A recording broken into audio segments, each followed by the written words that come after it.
Is IT visibility shared across the business, or is it siloed, where business VPs really only know what's going on in their domain? My name's Patricia. In this short video, I'll share some information to help address this with the IT BU Executive Synchs. So as you know, this month we're breaking down the IT PMO hierarchy. We started with Program Management MRC, then moved to the CIO-level and the segment level PMOs. Now today I'm going to do a click up. We're going to dig into the strategic syncs that should be happening between IT and the business executive leaders on a regular cadence. Some of you may have this rhythm in place, and if so, there may still be some nuggets for you to consider for improvement. If not, it can provide a foundation on where to begin building that executive level syncs. So to make this more relatable, I'm going to be sharing, first a mock view of the participants and a sample of the charter. Then we'll wrap up with some key challenges, considerations that surface with these kinds of reviews. So again, I'm trying to make this plain easy for everyone to get a picture of. So starting off with the mock view of participants. At the top, you'll see the CIO CISO is there along with selective staff and other key leaders and presenters that are required. There should be a clear facilitator, which would typically be chief of staff or executive PMO leader. Moving down, you see that we have the business VPs and their corresponding IT leaders that play a role of, the lead business relationship manager, BRMs.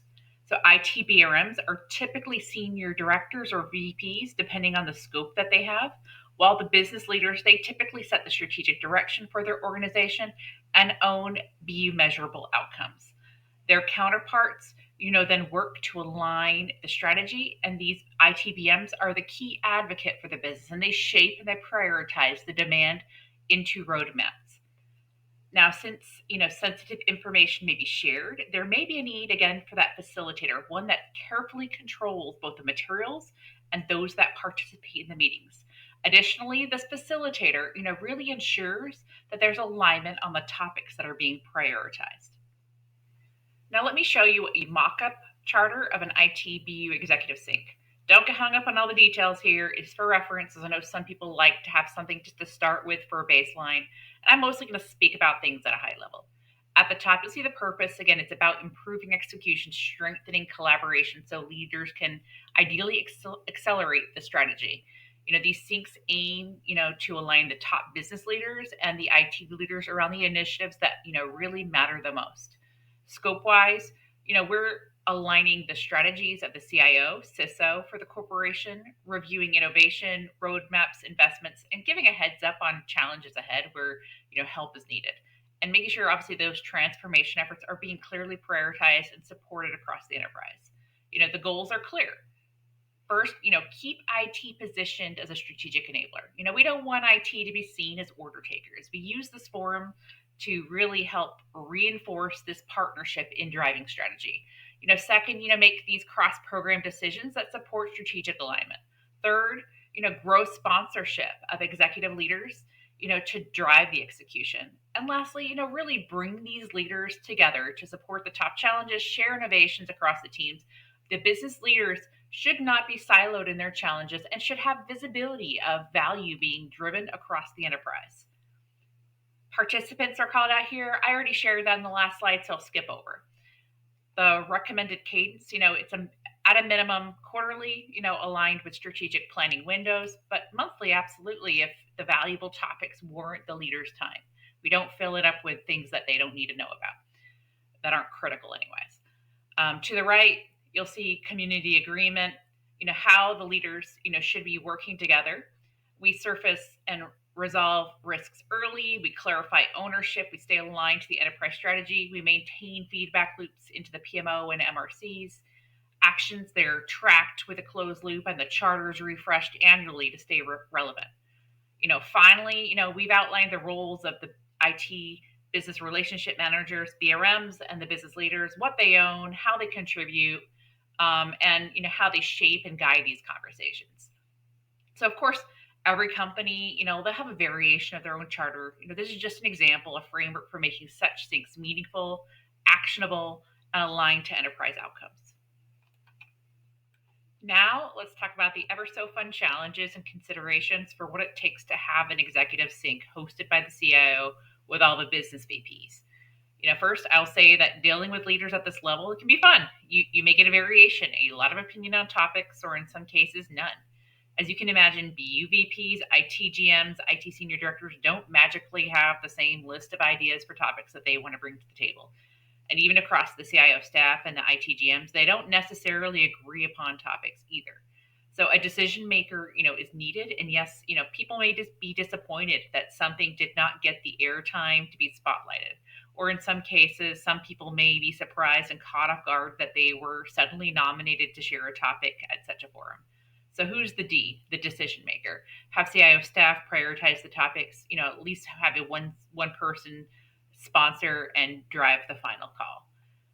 The one bit of advice I got also was that if somebody gave you input ideas that they would like to have shared, try to circle back. Let them know where it might be on the schedule, or even hey, if it didn't make the cut. We want to keep the dialogue open so ideas keep coming in the future. So now let's shift over to environmental disruption. Let's face it, change is inevitable in an organization. We have to expect, reorgs, leadership changes, shifting strategies. All of that can honestly derail momentum. If there's a sudden big reorg shift in leadership, it may take time to recover to facilitate such a meeting. With significant distractions in the environment, the meeting may struggle to gain attention. So if there is though some significant topic that's pressing, it's important to still find a way to keep connected until the storms kind of calm down. So next, let's kind of talk about ownership and accountability. I've seen some leaders be kind of indirect with their asks from a presentation. Leaders will naturally leave the meeting though and shift right to the next big thing. So it's important that presenters be very crisp and intentional with asks to the audience and set expectations and timelines so there's a clear sense of accountability. Otherwise, anything communicated will be perceived as an inform rather than a clear action. Another challenge I'd say is content quality. IT, general managers, GMs, they sometimes just assume their leaders know how to present at this level. Coaching, and work to iron out the messaging is often needed. IT GMs, you got to hold them accountable for topics owned by their organization. It's important that they get a preview. However, the last thing an IT GM wants is to have a misalignment within their org exposed in such a broad meeting. That can be avoided. So lastly, let's talk about sensitive information and attendee dynamics. Again, first, this level of meeting, everyone wants to be a fly in the wall. So it's important to control, limit attendees to those that are really needed. Second, often topics are sensitive and attendees must be controlled to those that are trusted so that leaders can speak openly. Last, attendee dynamics. There will be conflicts on schedules. Plan on allowing delegates and ensuring, those though that are truly required needed are able to attend well in advance. The facilitator, they're going to need to navigate a lot of that complexity. There is quite a bit of administrative overhead behind the scenes to do that coordination. So, that is some of the fun, behind the scenes of driving this level of review. So to wrap up, please ask yourself again, can your business VP see the full picture or just their slice of the IT investments? And walk away with a challenge. Consider setting up a joint IT BU executive forum. Rotate spotlight segments so VPs can see outside of their lane. Ensure cross-functional dependencies are part of each review. Again, this stuff, it's fun for me. So reach out if you need any help or have questions. Looking forward to a path forward with you.